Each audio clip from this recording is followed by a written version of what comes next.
intii furitaanka inaad inoo koobtaan inoona ururisaan insha allahu haddaad madaxweynaha u baahantihiin aanu xilli kale u yeedhanno wixii su-aala weydiinaya waana mahadsantihiin aad iyo aad baan umahadsantahay guddoomiye guddoonka golaha wakiilada mudanayaasha golaha wakiilada madaxweynaha golaha xukuumadda iyo dhammaan martii sharafka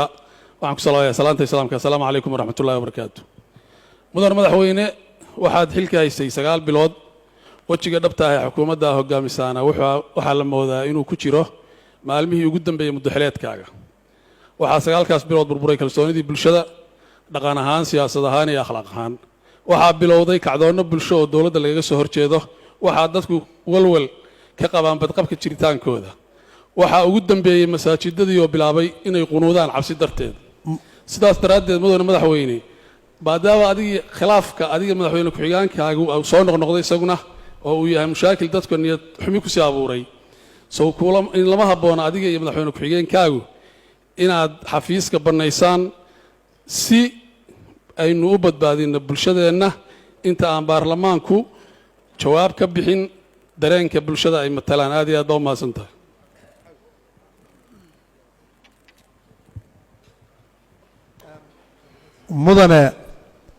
mudanayaal waxa weeye idinkoo sharfan madaxweynuhu waa madaxweynihiinnii su-aalaha aad weydiinaysaana ha ahaadeen su-aalo hufan oo sharfan oo aan personal attackna lahayn dalka iyo dadka maslaxaddiisana ah saasaan codsanayaa bliis insha allah bismi illaahi raxmaan raxiim waa koobaynaa labadaas su-aalood baan u dayn doonaa insha allah mudanayaal iska bismi illaahi raxmaan raxiim bismi illaahi raxmaan raxiim waan u mahad celinayaa xildhibaanka hadlay waana qadarinayaa habka maamulku u socdo in ajandaha baarlamaan baan ahaan jiro baarlamaanku ajandaha inuu ku socdo weeye laakiin dooddu inaad halka ku furtaan maanta aad baan ugu faraxsanahay bulshadii xooggeedii joogtay labeenteedii xaqiiqda marka loo hadlo dadka dalka xogtiisa ka hayo ma aha baarlamaanka oo keliya dalka xogtiisa waxaa haya dadka reer puntland oo dhan markaan xil ka qabannay meeshuu dalka joogay waad ogtihiin maanta waxa aan sheegayno ma aha hadallo warqado ku qoran waa xaqiiq dhab ah oo jirta amniga meelihii ugu darnaa waxaa ka mida magaalada boosaaso waxaan filayaa dad fara badan oo mas-uuliyiinoo halka fadhida inay boosaaso ka yimaadeen waxaan ka rabaa cawil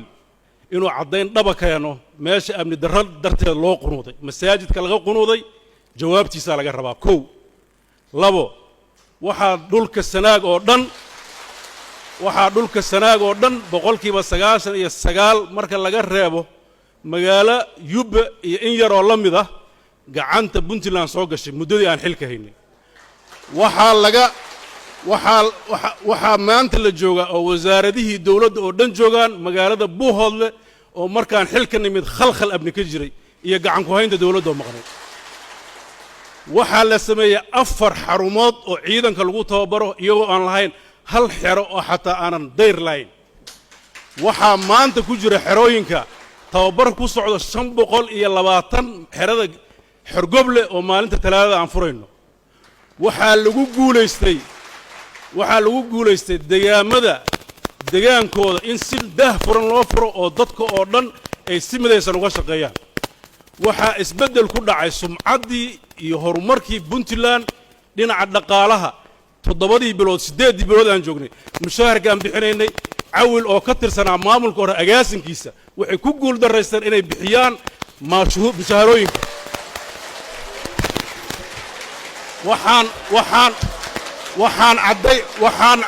waxaan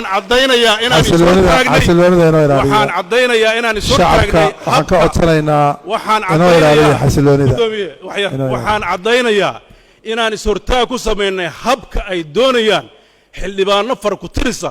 inay dowladda maamulkeeda ula wareegaan oo iyagu ay rabaan inay determayn ku sameeyaan waxaan runta u sheegayaa hadalka uu ka hadlay guddoomiye su-aashayda ha ka jawaab madaxweynuhu meel kaluu marayaa hadal madaheed mudane hadalka madaheed baad weydiisay waad aamusaysaa nidaamka dowladnimada haddaadan raacin mas-uuliyaddeeda adaa qaadi doona dowladnimadu waxay u baahan tahay in la ilaaliyo uma baahna in ashuun lagu addimo ma ahin nin lagu cabsiin karo in aan waajibkayga aan garan waayey mana ahin nin loo sheegi karo danta iyo dowga dowladdan ay dooratay in aan ku dhaqdo waxaan rajaynayaa shacabka puntland inay wakiil ka noqdaan horumarka dalkan u socno waxaan leenahay mawaaqif siyaasiya waxaan leenahay mid amni xukuumaddana annagaa mas-uulga madaxweynaha anaa u doorto ilaalinaya baarlamaanku waxaan rajaynayaa inay shaqadiisa aqoonsadaan waad mahadsantihiin fadhiista fadhiista hooya la fadhiisto hala fadhiisto fadhiista fadhiista